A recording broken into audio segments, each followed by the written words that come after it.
Hey, I'm Rick Sammon. I'm here in Toledo, Ohio at Westcott. Today I'm going to show you a really cool lighting technique using just one light. You know, there's an expression. When you think you need two lights, use one light. When you think you need three lights, use one light. Because you can get so many cool effects using just one light. Now, I have my Canon Speedlite in this Westcott Apollo softbox. It's a medium-sized softbox. But here's a really cool thing. This softbox has a recessed panel. Now, with the recessed panel, you can really mold the light. You can direct the light. You can get really dramatic lighting. Some softboxes don't have the recessed panel. You get flatter lighting. You get even flatter lighting if you use an umbrella. But again, I want really dramatic lighting here. So I have the Speedlite here pointed toward the back. I have it zoomed out all the way so I get this nice soft light. And the tip about that, the larger the light, the softer the light. The closer the light, the softer the light. Okay, enough about that. Let's get going. Alexis, you are doing a great job. You have a great look, you have a great smile, great eyes. It's really important, by the way, to always talk to the model. When you're shooting, silence is deadly. Another thing about shooting, when you're shooting, if you see eye to eye, if you shoot eye to eye, the person looking at the photograph will relate more to your picture. So, nice enough shot? I like it. You know, a nice enough shot, right? But there's a lot of light on your face. Mm-hmm. The thing is this, if you want a dramatic portrait, don't light the whole face, and that's what I'm going to show you here. Once again, I have my Canon Speedlite in the Westcott Apollo softbox with the recessed panels. I have the Westcott soft black background. Now, I love this background because you're not going to get any shine. It's also flexible, and you're going to see something in the next segment, what I'm going to do with that. So this is a nice enough shot, but I'm going to show you a shot, I think, that's never been taken of you. Can I move you back? Yep. Now, by the way, before we started, I asked Alexis if I could move her around, and she said yes. It's very important to do this. Okay, so move back like this. We're going to move the light like this. Okay, what I want you to do is this. Come this way, face this way. Okay, what's going on here is this. This is cool. The light is coming this way.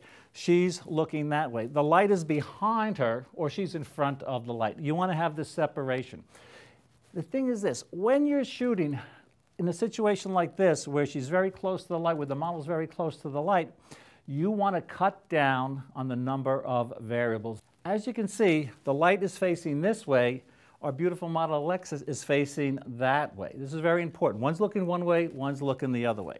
Now, I've done this a few times, so I'm going to place you about a foot in front this way, in front of the light box. Now, we want to cut down on the number of variables. I'm going to ask you not to move, okay? Because if you move an inch, or if I move an inch, that's going to change the end result. So I'm shooting, by the way, on E-TTL. Speaking of by the way, you can see around the studio, it's pretty bright in here. The thing is, what I'm doing is I'm shooting at ISO 100. I'm shooting at a shutter speed of a 200th of a second, and I'm shooting at f11. So if I take a shot, let me turn off my, my transmitter here. If I take a shot, perfect. It's totally black, which means none of this other light is going to affect not only the lighting, but the color of the subject. So this is very important. Okay, I got my transmitter turned on. You're doing a great job. And I'm going to show you this shot. Pretty cool. Did you ever see a picture of you taken like this? No. No. We have this beautiful rim light. Look at that beautiful rim light.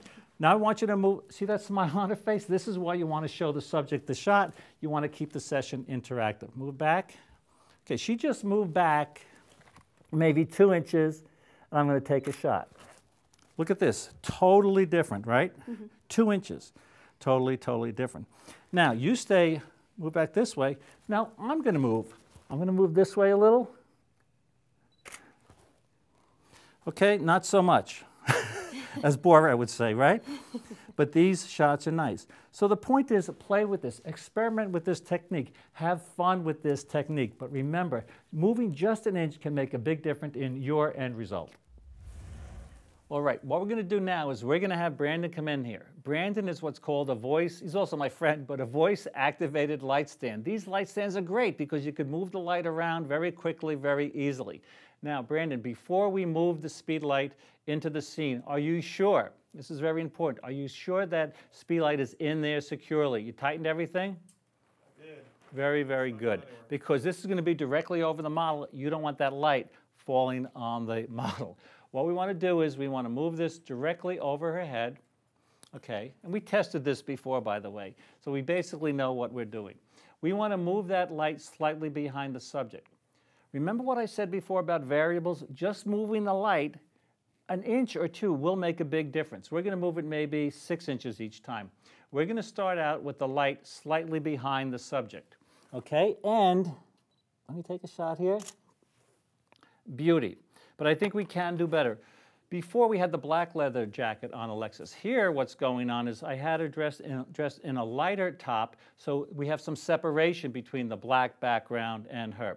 The skin looks nice, the blouse looks nice, but with that black top, it just gets lost in the background. Brandon, let's move it 6 inches this way. You're doing a great job. Okay, this is getting much more dramatic. And now let's move it this way, I think.